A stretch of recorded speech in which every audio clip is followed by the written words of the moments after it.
안녕하세요. 상간자 소송. 이걸 막상 시작하려고 하면 결정적인 증거가 없는데 하면서 막막해 하시는 분들 정말 많으시죠? 흔히 말하는 그 스모킹 건이 없으면 정말 이길 수 없는 걸까요? 오늘 이 아주 중요한 질문에 대한 답을 실제 판례를 통해 속 시원하게 한번 파헤쳐 보겠습니다. 네, 바로 이 질문입니다. 많은 분들이 소송을 할까 말까 망설이게 되는 가장 큰 이유이기도 하죠. 하지만 오늘 우리가 살펴볼 실제 법원 판례는요, 정말 놀라운, 어떻게 보면 아주 희망적인 답을 줍니다. 직접적인 증거가 없어도 충분히 이길 수 있다는 걸 똑똑히 보여주거든요. 먼저 사건 배경부터 좀 볼까요? 원고와 그의 배우자는 2005년에 결혼해서 거의 20년 가까이 딸 둘을 키우면서 살아온 정말 평범한 부부였습니다.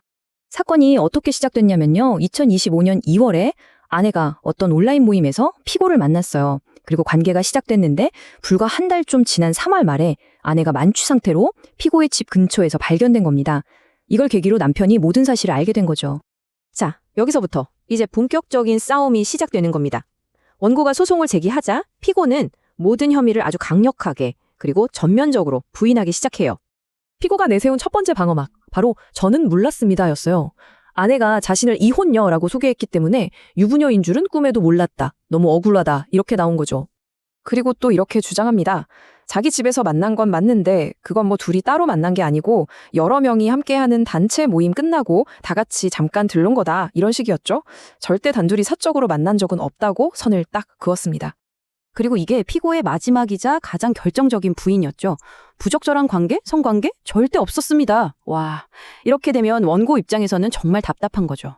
명확한 증거는 없는데 상대방은 이렇게 완강하게 딱 잡았다니까요. 그런데 바로 이 막막한 상황에서 판을 완전히 뒤집어버리는 결정적인 한 방이 터져 나옵니다.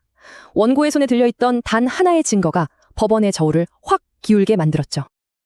그게 뭐였냐면요, 다른 것도 아니고 바로 아내가 직접 손으로 쓴 아주 상세한 진술서였습니다. 이 진술서에 두 사람의 불륜 관계에 대한 모든 내용이 아주 구체적으로 담겨 있었던 겁니다. 아니, 그냥 진술서 하나로 어떻게 이기냐고요? 법원이 왜 이걸 믿었을까요? 핵심은 딱 하나, 바로 디테일이었습니다. 그냥 만났다가 아니에요. 관계 초반부터 피고는 내가 유부녀인 걸 알고 만났다. 일주일에 한두 번은 꼭 만났다. 피고가 차로 우리 집 앞까지 데리러 왔다. 그리고 피고의 집에서 잠자리를 가졌다. 이렇게 언제, 어디서, 무엇을, 어떻게 했는지가 정말 상세하게 담겨 있었던 거예요. 법원은 이렇게까지 구체적인 내용을 거짓으로 꾸며내기는 어렵다고 본 거죠. 물론 이 진술서 하나면 덜렁 낸 건 아니었어요. 아내의 진술이 사실이라는 걸 뒷받침해주는 작은 간접 증거들도 함께 제출됐습니다.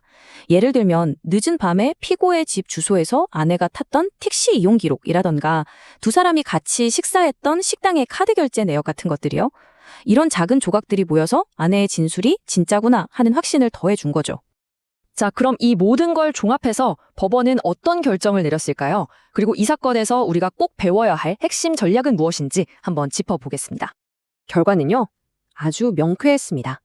법원은 피고의 몰랐다, 그런 적 없다는 주장을 전부 기각하고 아내의 진술서를 사실로 받아들여서 두 사람의 부정행위를 인정했습니다. 피고가 유부녀인 걸 알면서도 부적절한 관계를 이어왔다고 판단한 거예요. 그래서 법원은 피고에게 위자료로 1,500만 원을 지급하라고 판결합니다. 20년이라는 긴 후인 기간이나 사건의 경위 같은 걸 다 고려한 결과였죠. 이건 뭐 사실상 원고의 완벽한 승리라고 할 수 있습니다. 자, 그렇다면 이 사건이 우리에게 알려주는 승소 전략 딱 3가지로 정리해 드릴게요. 첫 번째, 진술서는 무조건 압도적으로 구체적이어야 합니다. 막연하게 둘이 만났다가 아니라 누가 봐도 이런 일이 진짜 있었겠구나 하고 그림이 그려질 정도로 날짜, 장소, 행동, 심지어 나눈 대화 내용까지 상세하게 담는 게 핵심이에요. 두 번째, 이 진술을 뒷받침할 간접 증거를 최대한 모아야 합니다. 카드 내역, 택시 영수증, 문자 메시지, 이런 사소해 보이는 증거 하나하나가 모여서 내 구체적인 진술에 강력한 신뢰도를 더해주는 거죠. 마지막으로 이 두 가지가 합쳐지면 입증의 책임이 상대방에게 넘어가는 효과가 생깁니다. 내 주장은 이렇게 구체적이고 증거도 있는데 이게 거짓이라고? 그럼 당신이 이게 거짓이라는 걸 증명해봐. 이렇게 상대를 압박하게 되는 거예요. 이게 바로 이 사건 승리의 핵심 전략이었습니다.